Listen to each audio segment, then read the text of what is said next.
Okay. Good evening. Welcome, Michael. Thank you for joining me here, and everyone else. Hope your week is off to a good start. We have concluded Unit 3 and are now in Unit 4. You probably got a taste. Unit 3 is a little bit of a challenge, huh? It definitely kicked up in intensity over week 1 and week 2. But the good news is, and what I find at least, is that it becomes better as you work with it more. I experienced the exact same thing when I went through statistics. Most students experience the exact same thing, but the good news is most students do just fine. The key is to stick with it as best you can. It's going to get frustrating, sure, but do your best to fight through that for sure. And that's where you need to engage me. And so with that in mind, for a moment, let me do this. Whoops. Let me go here.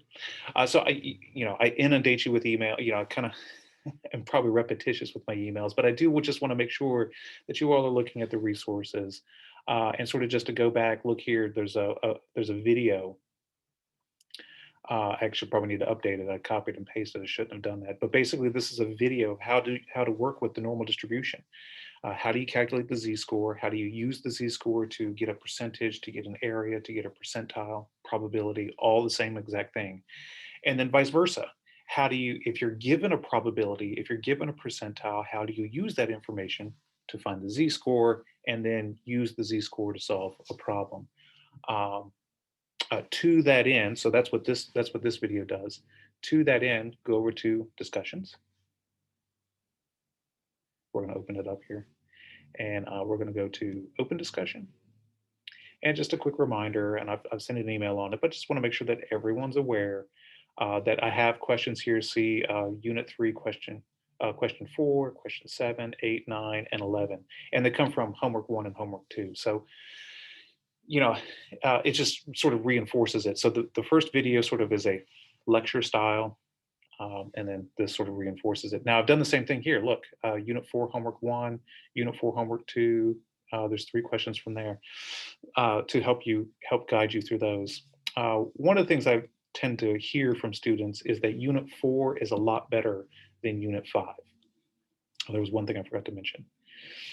So I hope that you find that to be heartwarming here. So let me go back to the announcements, and I'm going to show you something here. Okay, there are 2 videos. This week's material encompasses 2 broad concepts, and traditionally in the past, we did an entire week on confidence intervals and an entire week on hypothesis testing. The new version of this class puts them together.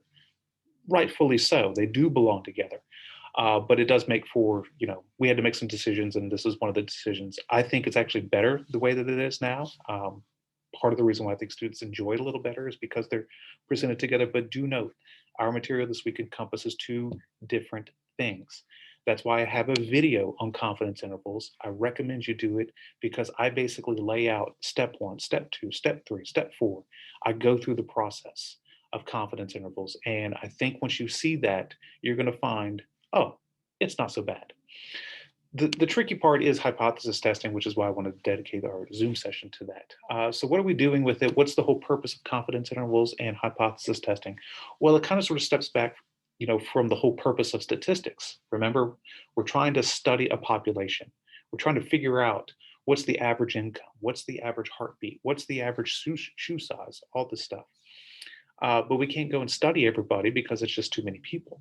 So we get a sample of people. Who are you going to vote for on election day? All that jazz. So we get a small sample of people and study the sample, analyze the sample, and say, okay, based upon these results from the sample, we're projecting out to the population, and we believe that this is the way the population is going to behave. Confidence intervals arise in the context of political polls is one example, but certainly not the only thing. But we know that political polls can be wrong. Look at 2016 presidential election. Look at 2020 was right, but let's focus on 2016. Everybody was surprised. Trump won. The polls were telling us that he was going to lose, and not just lose, but lose by a landslide. Well, ended up being that the polls were kind of wrong, but not really all that wrong. And it's because of this notion of confidence intervals, which you're going to discuss there. But basically, what a confidence interval is say, we're going to put some sort of window around our data, and we're going to predict that our true value is somewhere in that window. Where in that window, we don't know, but it's somewhere in that window. Um, uh, and so just sort of briefly, if we take a look at Trump and Clinton, let's say Clinton was 48%, 46% plus minus 3%, whereas Trump was 42% plus minus 3%. Well, what does that mean? Well, it means Clinton, her range was actually what? 43% to 49%, and that Trump's range was actually 39% to 45%. The point is take a look. There's some overlap between the two. Uh, there's overlap between them. And that overlap means that the true value could lie in there. And so that's why it was possible for Clinton to come here and Trump to come here and win. It's because the confidence intervals overlapped. And so really, that's why you hear this phrase called a statistical tie. It's because the confidence intervals overlap with each other. Okay, so that's sort of where would you see that sort of thing? But what I want to, but the whole idea between both of them is trying to project out to the population. And the confidence interval is but one way to do that. What it does is it gives us a window that we look in where the true population parameter could be. The true population parameter could be here, it could be in the middle, or it could be at the end. We just don't know. We're saying, I think it's in that window with pretty good level of confidence, with pretty good, reliable source. So that's what we're saying here. Hypothesis testing takes sort of a different approach, does sort of the same thing, but from a different angle.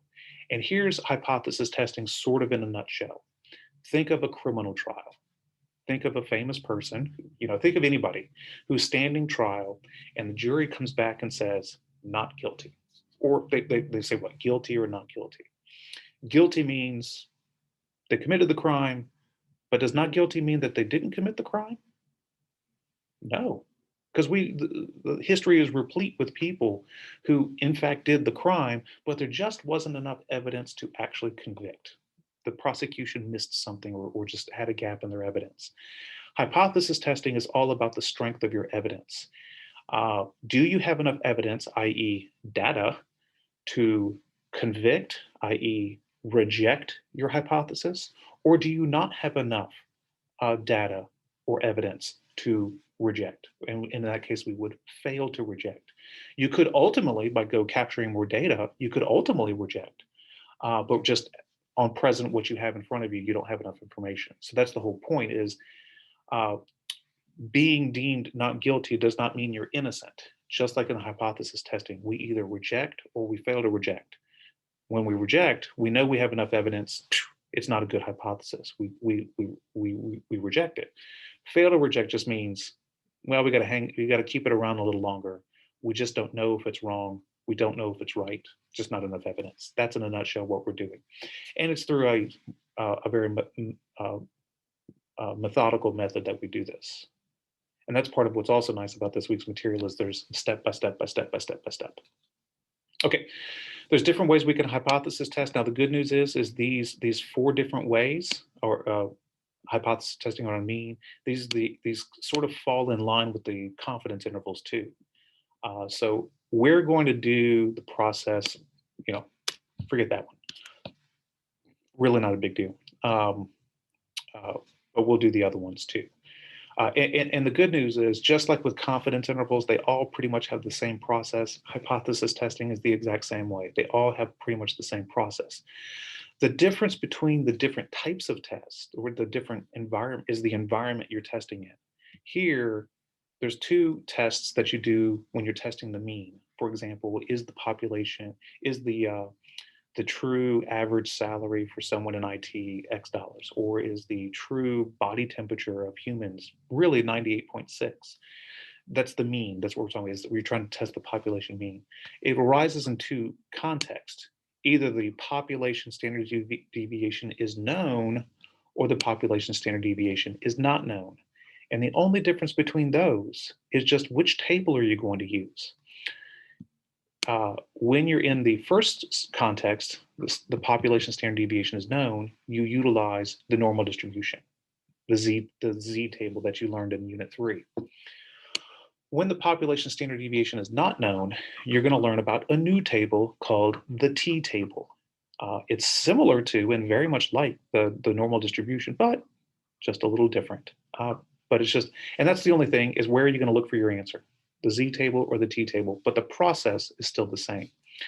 Testing around proportions means that your data, what you're looking at is percentages. What portion of the population has been infected with COVID? All the data you're hearing is just nothing but estimates. No one really knows how many people have been infected, so we have to make guesses about it, and we hypothesis test. Now, the cool thing is that the process is the exact same as testing for the mean when the standard deviation is known. So you use the Z table. Okay, so that's just a quick sort of heads up. Okay, so hypothesis testing is just a process whereabouts you test a claim about the value of a population parameter. You can test a mean, you could test any parameter, variance, standard deviation, or even a proportion, but we tend to stick with the mean and the proportion in our cases. There's an example there, but we're gonna move on. A statement is a claim about a population parameter. We'll talk more about that in a second, but basically the way that the hypotheses work is that they come in pairs. You have one hypothesis called the null hypothesis that represents a claim, and then you have the alternative hypothesis, which is the exact opposite. So you're either right or left, up or down. The two hypotheses are opposite. And the reason we do that is because if you reject one as false, then the other one has to be true. That's the whole setup. Okay, so let me give you a diagram to sort of follow along. The way that you can tell that you're dealing with a null hypothesis is that you're looking for statements of equality. And it's basically one of these three symbols right here: less than or equal to, or greater than or equal to. One of those three. If you have that symbol, you got a null hypothesis. It can't be anything else. Alternatively, if you're dealing with statements of inequality, things that can't be equal, like greater than, less than, or not equal to, those have to go into the alternative hypothesis. And so we read it as H sub A, or you'll sometimes see it as H sub 1. This is the null hypothesis is H sub 0, or we read it as H naught, not for 0. Okay. Oops. Okay, so stating the hypothesis, they come in pairs. And the cool thing is that once you know one part of the pair, you automatically know the other part of the pair. Why? Is because they're opposites. Let's take this, for example, over here. If your null hypothesis is the mean is equal to some value k, then you know the alternative hypothesis is the exact same, except that the middle value is switched to its opposite symbol. But otherwise, they're identical to one another. Similarly, let's take like this one right here. The mean is less than or equal to some value. The opposite of less than or equal to is greater than. Just notice we don't put the equal to symbol there. So flip it around, it's the opposite. And the same thing here. These are opposites. Greater than, equal to in the null hypothesis means, automatically means less than in the alternative hypothesis. Okay, so once you know one part of the one hypothesis, then you know the other one right away because they're opposites. Okay, so let's see here. A school publicizes that the proportion of its students who were involved in at least one extracurricular activity is 61%. Now, the way that you write it is H sub 0 and then H sub A or H sub 1. It's the same thing. Because we're dealing with a proportion, then that means we're going to be dealing with the variable P for proportion. And you put a P in both. The value that we're interested in is 61%. Now we don't like writing percentages, so we'll write it as a decimal, 0.61. Oops.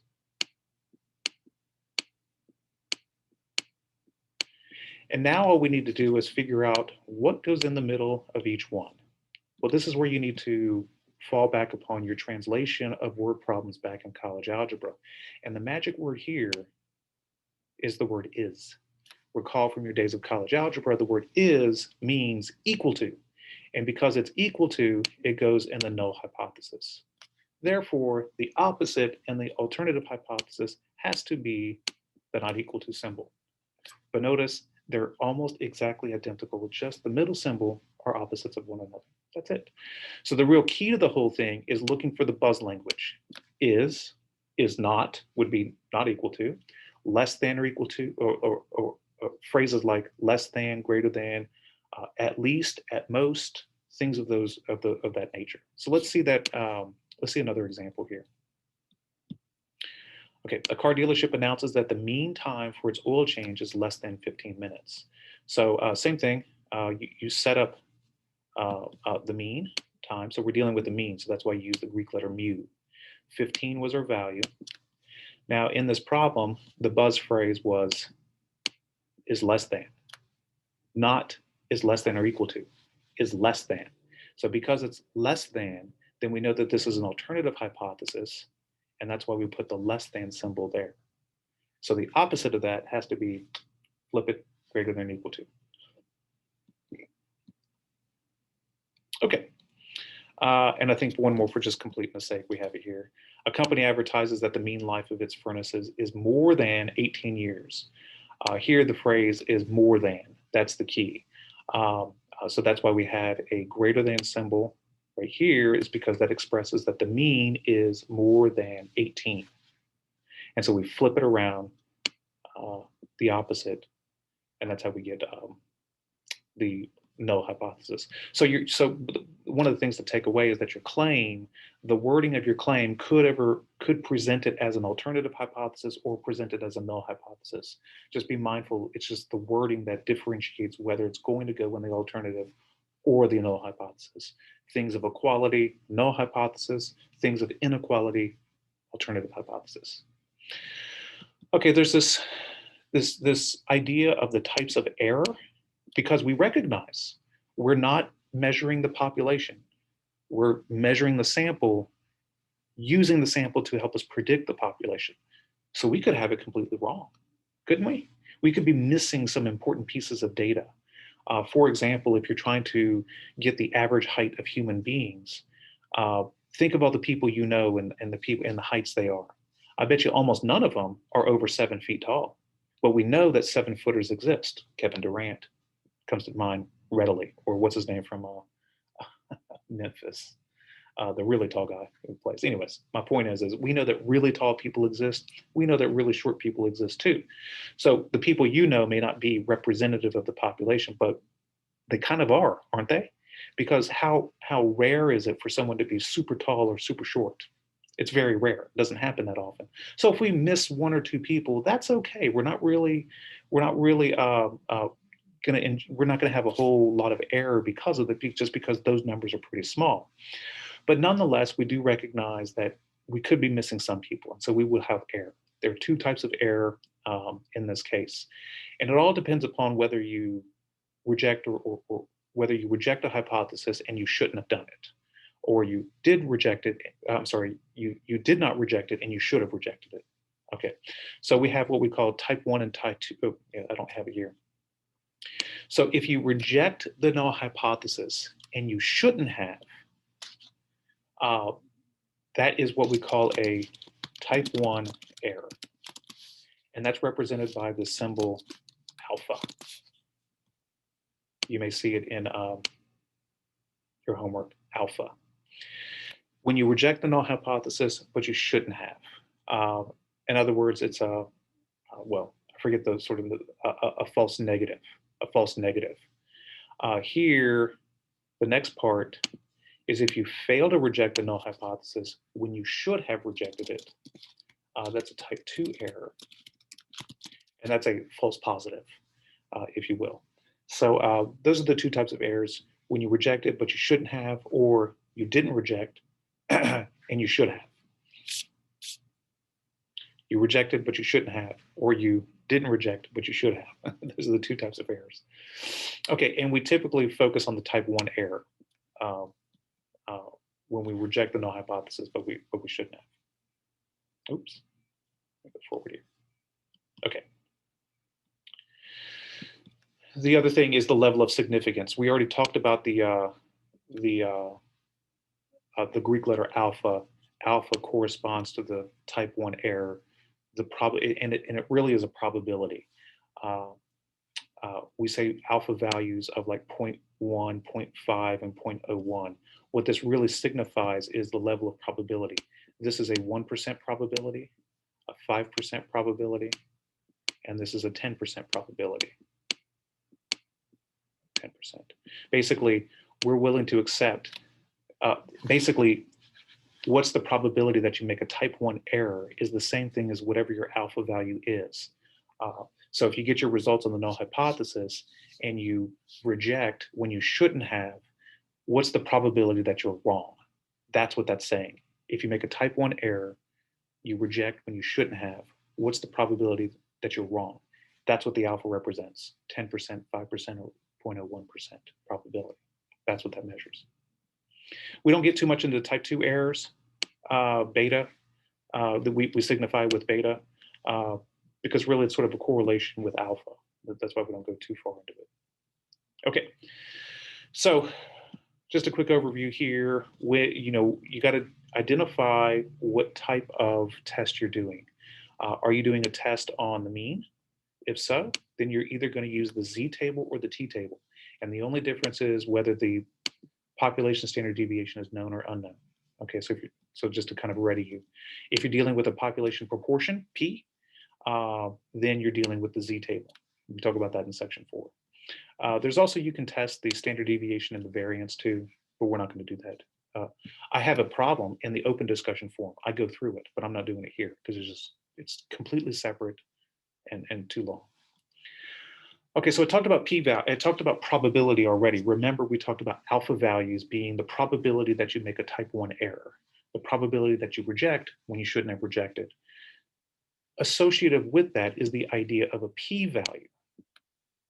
Now, students oftentimes get confused with p-values, and I want to talk about that, but really you already know the process of dealing with p-values. So it's not something that you don't know, you just don't know where in the process you need to apply what you do know. And p-value actually comes from Unit 3's work, just to give you a heads up.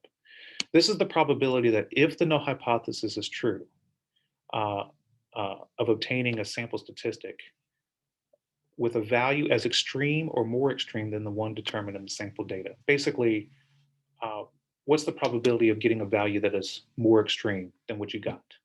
Basically, what's the probability that we're missing something? That's kind of what we're talking about.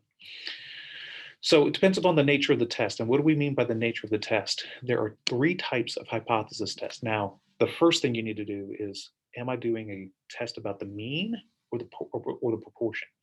That's the first decision you need to make. Then the next decision you need to make is, of the test I'm doing, is it a left tail, right tail, or two-tail test? That's what that means. And this sort of corresponds to the rejection region. Where is the data that we're going to cut off? Because if you're in that rejection region, we reject the null hypothesis. If you're in the rejection region, we reject the null hypothesis. So sort of just think about it this way.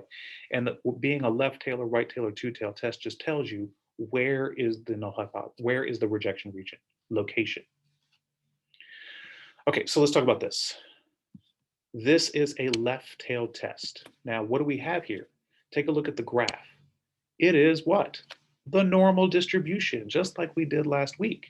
The left tail test talks about the location of the rejection region, this area in blue down here. That's if your parameter falls in that area, you reject the null hypothesis. Okay. Now, how do you know if you're dealing? The question is how do you know if you're dealing with a left tail test, right tail test, or two tail test? The key to it all is look at the alternative hypothesis and look at the symbol. The symbol will lead the way. Here, it's a less than symbol. Which way does a left-hand symbol, does a less than symbol point? Left. That's how you know you're dealing with the left-tailed test. It's pointing left, the alternative hypothesis. And so here is the rejection region. Okay, so then similarly, take a look at this one. We have a greater than symbol. Which way do those point? Right. And so that's how we get the right-tailed test. It's on the right side of the distribution. And then finally, we have a two-tailed test. How do you know if you're dealing with a two-tailed test? Is because you have a, sorry, wrong button. You have a not equal to. Now the interesting thing here is, we're rejecting anything that lies on either end of the spectrum. We're rejecting this. Okay, now the interesting thing is that this area here is 1/2 of, if we were to have a left-tailed test, this area here would be half of the entire left-tailed test. Or this area here on the right is 1/2 of the entire area of a right-tailed test. And the reason is because essentially what we're doing, let me do this. Basically what we're doing, let's go back to a right-tailed test. What we're doing here is this area corresponds to alpha. Remember, alpha is the probability of making a type 1 error, and typical values that we do are 0.1, 0.05, or 0.01, things like that. So this is telling you the probability associated with this area. When you're in a two-tailed test, you cut the area in half. Cut it in half. So alpha may be 0.1, but in a two-tailed test, 1/2 of the area, or 0.05, lies to the left of the tail, and then the other half lies over here. It's an important feature. I want to make sure you are aware of that. So not equal to is a two-tailed test. Take your alpha value, cut it in half. That's the way it works. Now, notice we're just sort of introducing it. We're telling you the type of tests. Are you testing around a parameter of a mean or a proportion? Because it tells you which table you're going to use, either the Z table or the T table. Then we identified how do we create null and alternative hypothesis.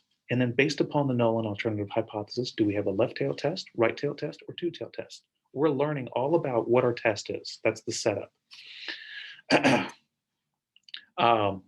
And so now what we need to do is we need to learn the decision rule. So we know what we're testing, mean or proportion. We know the tail of the test. Now we need to know, okay, what's my decision? We're going to sort of skip ahead a little bit. Basically, it says this: if your p-value, now we haven't told you how to find the p-value yet. Foreshadow, you use a table, Z table or a T table. More on that later. If you have a p-value that is less than or equal to your alpha value, essentially you're within the rejection region, then you reject the null hypothesis. On the other hand, if your p-value is greater than alpha, you fail to reject the null hypothesis. That's the rule. That's the decision. When you're dealing with p-values, it's sort of a different rule when we're dealing with statistics, what we call a test statistic. Okay, so here's sort of graphically what it looks like. Basically, if you land anywhere in the blue, that's where you reject. If you land anywhere in the blue, that's where you reject. But if you land in the pink, fail to reject. That's sort of graphically how to identify what you're doing. Okay, so the steps. What do we need to do for the steps? And it's kind of it's going to be pretty much the same all the way through, no matter the type of test. The only difference between the different types of test is the tail, left, right, or two-tail, and also the table you use, Z table or T table. That's it. Okay, so step one, state your hypotheses. We talked about that. You have to look for things of equality or statements of inequality. That's the only thing, but otherwise they're pretty much identical. Identify the level of significance. Oftentimes it's going to be given to you, but in part B to the project, you're going to choose your own level of significance. Go ahead and pick 0.05. That's what everybody does. That's what I do. No need to make it difficult. Pick 0.05. But in your homework and in your quiz, they'll pick it for you. Okay, determine the standardized sampling distribution. In other words, are you going to use the Z normal distribution table, or are you going to use the T table? More on the T table here in a few moments. Calculate the test statistic and its standardized value. Now that's the key to the whole thing. The key, in other words, to know your p-value, you need to know the test statistic, because the test statistic is going to give you your p-value. That's the whole thing.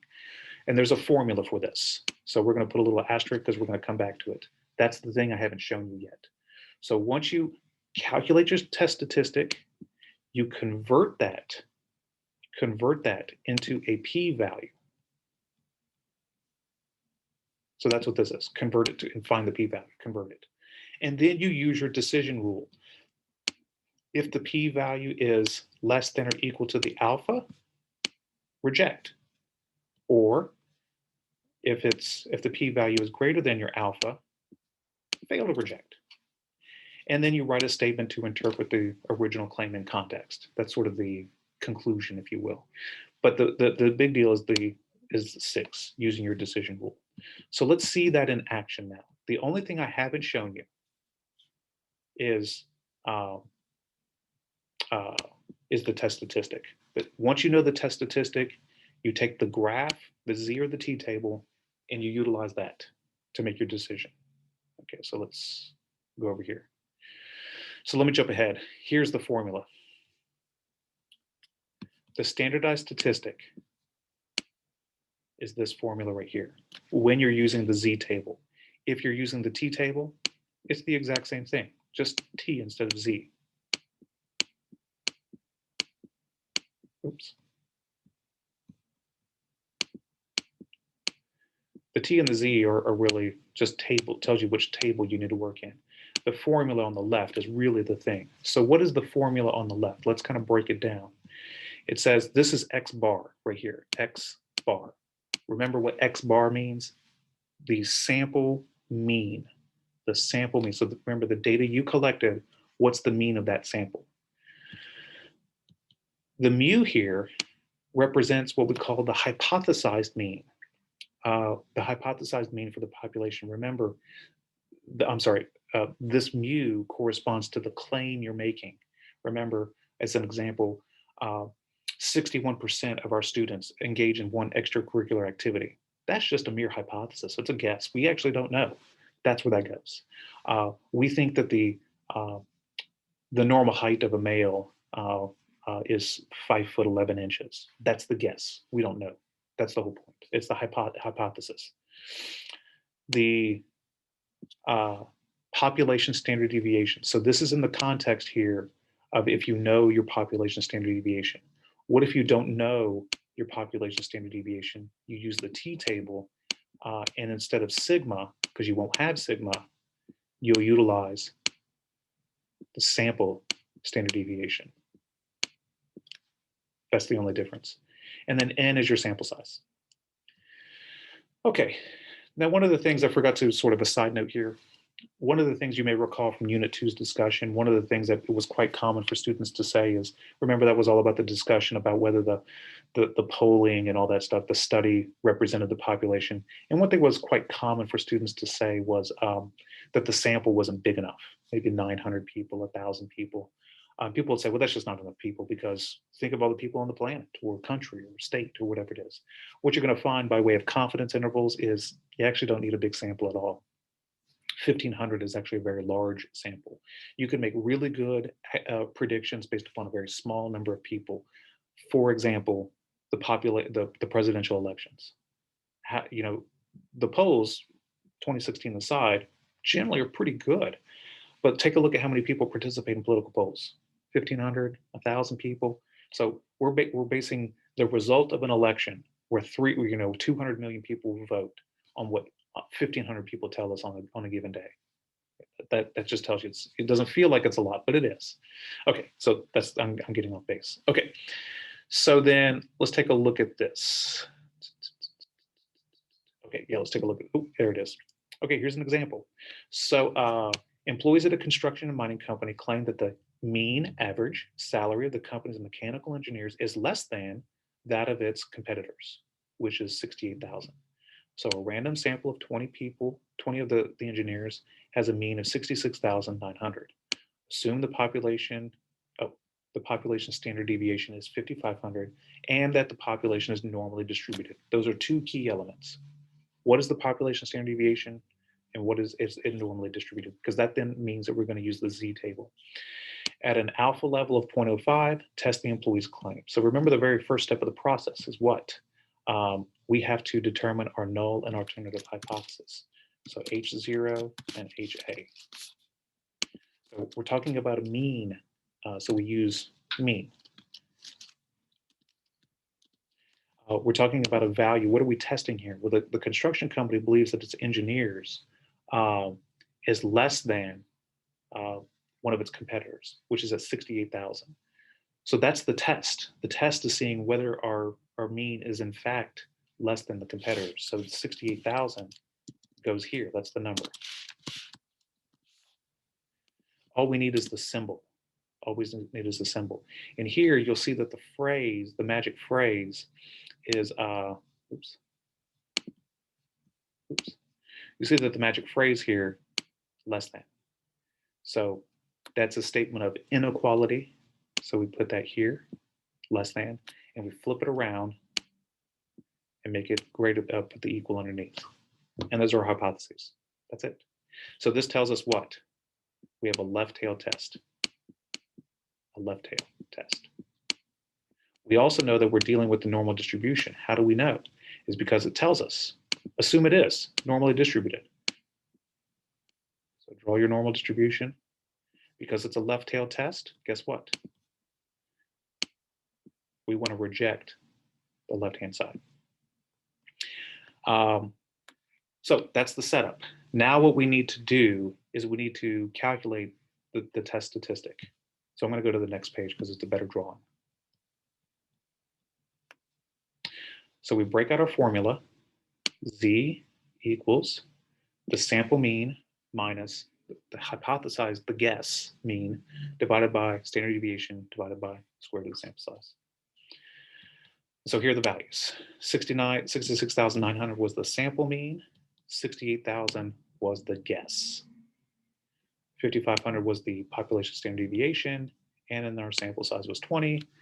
Utilize the order of operations, simplify it. And so this gives us a Z value of approximately negative 0.89. Okay, so now we have to make a decision. We have to take this value right here and we have to make a decision. Do we reject or do we fail to reject? There are two ways to go about it. Remember, one of the ways we talked about was the p-value. The p-value. And so what we're going to do is we're going to take this value and we're going to find the p-value associated with negative 0.89. And how do we do that? Well, that's where our friend, the normal distribution from Unit 3 comes into play. And so let's break that open right here. So we're looking for Z, the probability associated with the Z value of negative 0.89. So remember what we do. Break it. The left half, you're looking for negative 0.08, and on the top row, you're looking for the 0.9. So bear with me. So we see the top row, that we see the 9 right there. We have to scroll down a little bit to find negative 0.08, and there it is. Oops. Oh, you know what I'll do? Let me change the setting here. Back it out. There we go, so we can see it all. So we see negative 0.08 right there. We have 0.09 right there. What's the probability associated with it? 0.1867. That's our probability. Okay, we've got our probability. Let's go back.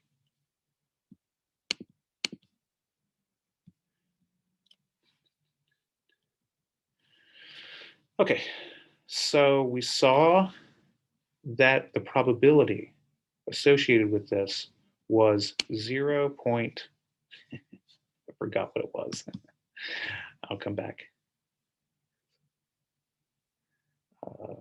0.1867. This is the problem when you have too many windows open. 0.1867. Probability is 0.1867. The decision is what? Is this value of 0.1867 less than or greater than our alpha value of 0.05? Is it, so what do we say here? Well, this value is greater than 0.05. And so therefore, we fail to reject. There it is. There it is. We fail to reject based upon the p-value. So the point is that you take this value right here, go to your normal distribution table, find the associative probability, and then that probability is what you compare. Is it greater than or less than your alpha value of, in this case, it just happened to be 0.05. Here it was greater than, so we make the decision, we reject. Now let me pause. Any questions so far on this? Because I'm gonna change up one slight thing.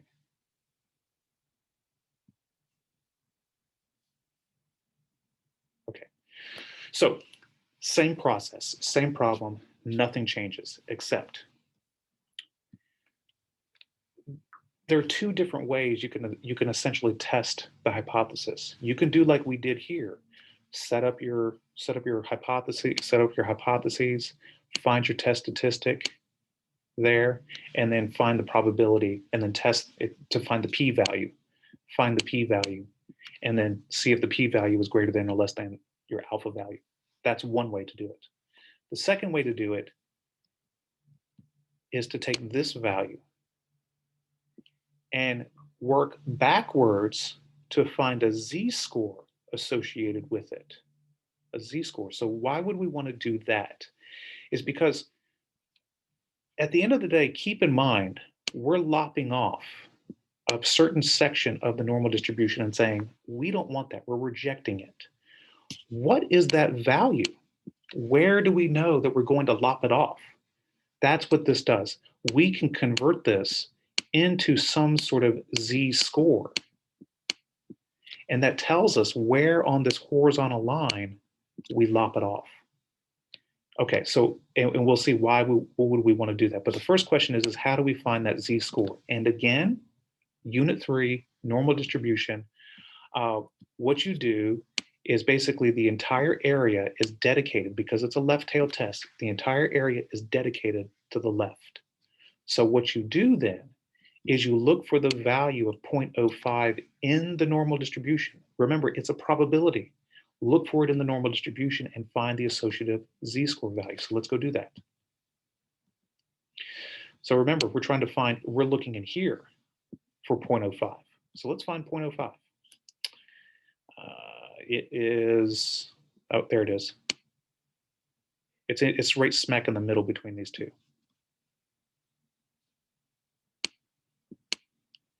Right smack in the middle. So remember how we do it. You go to the left, and then you go up. So we're right here. We're right smack in the middle. So we're going to go up to the top row. So that corresponds to 0.045. So remember what we do is we put them together. You don't add them. You put them together, combine them. So 1.6 here, 0.045. And all what that means is that you just bring everything down. Bring the -1 down, bring the 6 down, the 4 down, and the 5 down. That's the z-score value associated with the value, the probability of 0.05. So let's go back to our table now. Oh, I'm sorry, -1.645, yeah. That's the right one. So let's go back to our problem. Okay, so that's the value that marks the demarcation. To the left of that value, you reject. to the right of that value, you fail to reject. That's the line of demarcation. So then calculate your test statistic, which we found here of -8.9. And instead of having to figure out probabilities, you can just say, oh, there's my value of -0.89. Look, it's not in the rejection region. It's not in the blue. It's in the pink region. We failed to reject. That's how you know. That's how you know. So there are two different ways. Take your alpha value and create a z-score, what we call a critical value, z critical, or critical value. It's critical because anything to the left of it, reject, to the right of it, fail to reject. Then find your test statistic. And if that test statistic, you're going to see where the location is. Is it in the rejection region or not? If it's in the rejection region, reject. If it's not, don't reject. That's one way. So we saw the p-value way. We now see the rejection region way. Those are the two ways you're going to be doing hypothesis testing. And you've got the full picture now. You've got the full picture. So here, just sort of for completeness sake, let's see another example real quick, and then we'll probably call it a day. Or I'll show you the t-table. The t-table's very easy. Okay, so a researcher claims that the mean cost of raising a child from birth to age 2 by a husband and wife, I don't know why we need husband and wife, this is kind of outdated, but by a couple in the US, well, that actually could be a limitation. That actually could be one of those things of maybe they only studied husbands and wives. Maybe they should have expanded it beyond that. Whoops, I hit one thing too many. Don't know why I did that. So that's sort of a limitation on the study. Okay, birth to age 2 is $13,960. So random sample, 500 kids, found that the mean is, for that sample, is 13,700, sorry, that's someone's at my door, 13,725. Assume the population standard deviation is 2,345, alpha value 0.10. Okay, so what do? Well, same thing as before. Set up your alternative hypothesis and null hypothesis. Notice that we have a not equal to symbol there. And so that means we have a two-tailed test. Now, the thing to note is we have our alpha value 0.10. You have to cut that in half. That's why 0.05 is going to be in each tail. In each tail. Now, the other thing we do, and what this problem did here, is instead of going the p-value route, it went the critical value route. So what are the critical values associated with our specific alpha value? So we're going to have two critical values because we're in a two-tailed test, 1/2 dedicated to each side of the tail. So take your 0.10, you cut it in half to 0.05. Go to your normal distribution table, find the z-score that is associated with the value of 0.05. Oh, we just did that, didn't we? We found that the value was 1.645. We just did that in the prior example. And that's what this value corresponds to right there. Now, what is this value right here? Well, remember, a normal distribution is symmetric. So the other side of the tail, the critical value, is a positive 1.645. So once you find one, you know the other right away when you're in the two-tail arena. So then we calculate our test statistic, do your formula, sample mean minus hypothesized mean, all that jazz, fill it in, and then do your calculation, -2.24. You want to see where on the horizontal axis -2.24 is. Here, it's right here. That's in the blue region, and we should reject. Reject. My note here is wrong. It should reject. Because it's in the blue region, we reject. And you could have just as easily, by the way, gone the p-value route. What's the p-value for the value associated for -2.24? Well, no better way to do it than let's see it. -2, 4, here it is. 0.0125. So remember, if your p-value is less than your alpha value, you reject. Guess what? P-value 0.0125 is less than our alpha value is not 0.05, it's 0.1. So yes, that's why we reject. That's why we reject it. So it works either way. You do p-value or not. So let me pause here. Are there any questions on anything so far? The only thing that we need to look at that's different is what do you do when you don't know that the which if you don't know the population standard deviation. It's the exact same process, except instead of the Z table, instead of the normal distribution table, you utilize the T table. That's it. And that's what I'm going to show you is how do you use the T table. So all the same left tail, right tail still exist. The only difference is the formula, but it's just notation. You're using sample standard deviation instead of population standard deviation. One other thing you do need to calculate is what we call the degrees of freedom, but the degrees of freedom is always one less than the sample size. So if you have a sample size of 10, then your degrees of freedom are 9. That's the only other thing you need. Okay. Okay, so here we go. So let's see an example real quick, and I'll show you how this works. Okay, so a used car dealer, oops. A used car dealer says that the mean price of a 2-year-old sedan is $20,500. You suspect that this claim is incorrect. And so you find a random sample of 14 similar cars, and you calculate the mean for that sample of 19,850. And you calculate the standard deviation for that sample to be $1,084. Is there enough evidence? Look, not is it right or wrong? Is there enough evidence to reject dealer's claim at a 0.05 level, alpha level? One thing, just a little side note, you can reject at one level and fail to reject at another level, alpha level. So just kind of side note there. Okay, so this one we have to use the T table for because we don't know the population standard deviation, but you set up your population claim, you set up your null and alternative hypothesis like you did before. Alpha value is 0.05.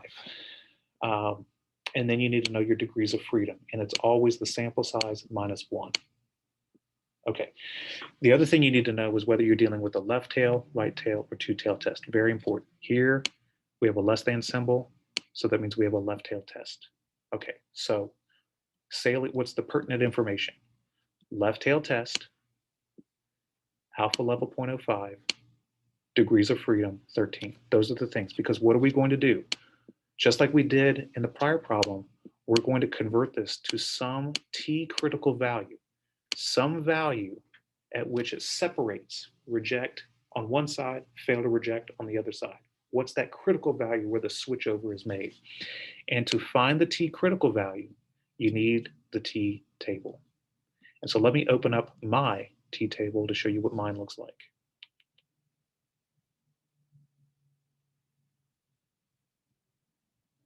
There it is. And so let's get the salient information back. We have a left tail test. Why do we need to know if it's a left tail test? Because look over here in the top. It's asking us if it's a one tail or a two tail. So if it's a left tail, that means it's a one tail test. So we want this column right here. We're going to be focusing on that column right there. The other thing we need is the alpha value, 0.05. And then the other thing we need is the degrees of freedom. Remember, that's 1 minus the sample size. In this case, was 13. So we're focusing on the left tail. Go down until you find your alpha value, 0.05. Boom, there it is. Then you're not sharing the screen. I didn't go through. Okay, sorry about that. Oh, that's why, because the pen was in the way. Okay, here we go. Good. Well, I'm glad. Thank you for saying that. So here we go. So we need a left tail test. We need We need to know our alpha value, which in this case is 0.05, and we need our degrees of freedom. Remember, that's sample size minus 1, which in this case is 13. Okay. So because it's left tail, that means it's a one tail test. Right tail or left tail, they're both the same thing. They're a one tail test. So go over to this column right here, because you'll see that this column, this very left hand side, is separated one-tail, or two-tail values. So you want to focus on the one that says one-tail. Then in this column, you want to look for your alpha value of 0.05. So our alpha value, 0.05, is right there. Can you see that, Mike? And then notice now we focus on the degrees of freedom of 13. That's where this part comes into play. So find the column associated with your degrees of freedom. Now, we don't actually have 13, but it's pretty darn close to 12. So go down your table in that column until you intersect with your alpha value from your tail. And so functionally, it's going to be pretty darn close to 1.782. So one tail or two tail, go down to your alpha value, find your degrees of freedom, see where the two connect. Kind of like the normal distribution table. So that's the magic value, 1.782.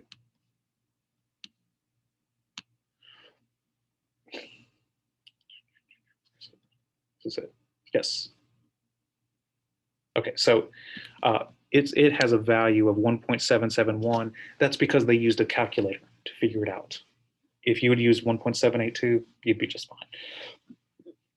The homework and the quiz won't set you up for that. They'll make sure that you can get it exactly. So that's the value. That's the T value. That's the critical value. T critical separates rejected from not rejected.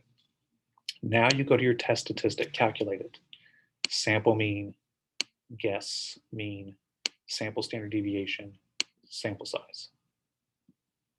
So X bar, mu, sample standard deviation, sample size. And we get the value of negative 2.24. This value, you want to see where on the x-axis it corresponds to. It corresponds to right there. It's in the blue region, you reject it. That's what that says. So the whole key is you got to find the critical value because that differentiates between reject and not reject. And if your standardized statistic lies in the rejection region, you reject the null hypothesis. If it lies in the not rejected region, you don't reject the null hypothesis or you fail to reject it. And that's what the decision is here, reject. Can you, now the interesting thing is, remember in the first part, we said we could either find a p-value or we could find the z critical value. And that's true when you're dealing with the first situation of where you know the population standard deviation. In this case, you can't, or you can, it's just very hard to do, and there's a separate calculator to go with it. We're not going to ask you to find the p-value in the context of a t, of using the t table. So sort of a heartwarming, I hope that helps. P-value is only for the first part, when you know your population standard deviation. That's it.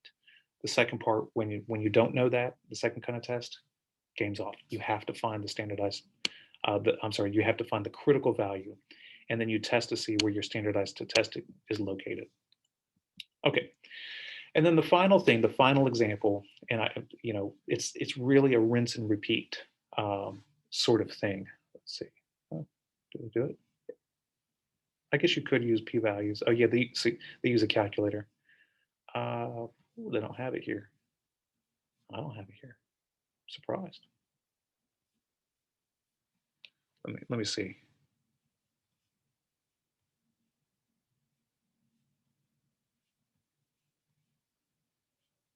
I'm shocked. Okay, so I don't know why it's not here, but basically, when you have a p-value, I'm sorry, let me do it this way.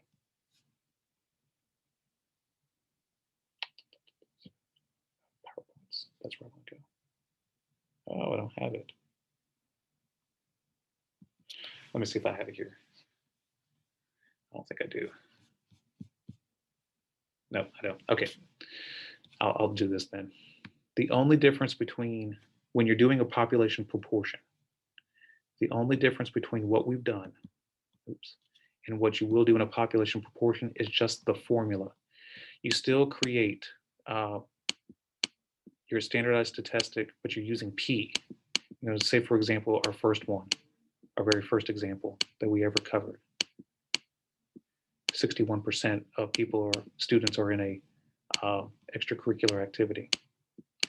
Alpha value of 0.05. So that corresponds then, that you use the normal distribution table, use the Z table to get a Z critical value. We've seen it a few times now, negative 1.64. Oh, let me back up. Sorry. Well, I can do this. I made one slight mistake. 0.1. Because remember, in a two-tailed test, you got to cut it in half. 1/2 alpha is 0.05. And that corresponds to a Z critical value of negative 1.645 and also positive 1.645. Just to give a graphical overlay to it. So we have negative 1.645, and we reject everything to the left, and then positive 1.645. We reject everything to the right. Now we're dealing with a population proportion, a guess as to the population proportion. The only thing that's different from what you did is the formula. What's the formula? Let me try to make a different ink. It's P for population, or I guess I should say Z, it's really Z, equals the square root of P, the proportion, the sample proportion. So I think they do P hat. Well, no, it's P. This is P hat. So P times 1 minus P, and this P is the proportion from your sample, all of that over N.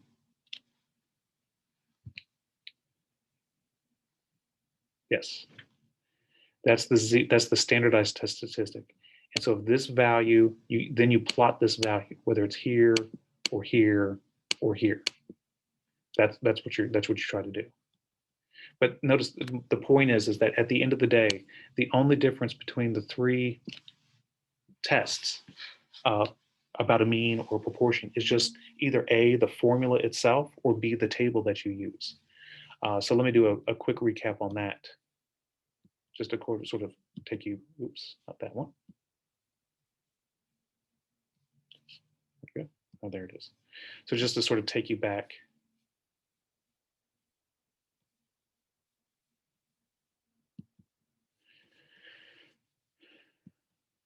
These utilize the same formula here for the test statistic, X bar minus mu over sigma or S divided by square root of the sample size. This one here, but the only difference is what table do you use, T or Z? This one here just uses square root P times 1 minus P over N. That's it. That's the only difference between the two. The process is the same. Set up your hypotheses, identify your alpha, visually identify what you're dealing with. Is it one tail, two tail, test, left, right? Identify what table you're going to use, T table or Z table. Then identify the formula associated with that. Take your alpha value, convert it to a critical value, either a T critical or a Z critical. And then once you got your standardized test statistic, compare, see which region it falls in. Rejection region or not rejection region. And that's it. So hope this helps. Went a little long. I'm sorry about that. Well, maybe I'm just on time. But hope this helps. Let me know if you have any questions, and I'll be glad to lend a hand.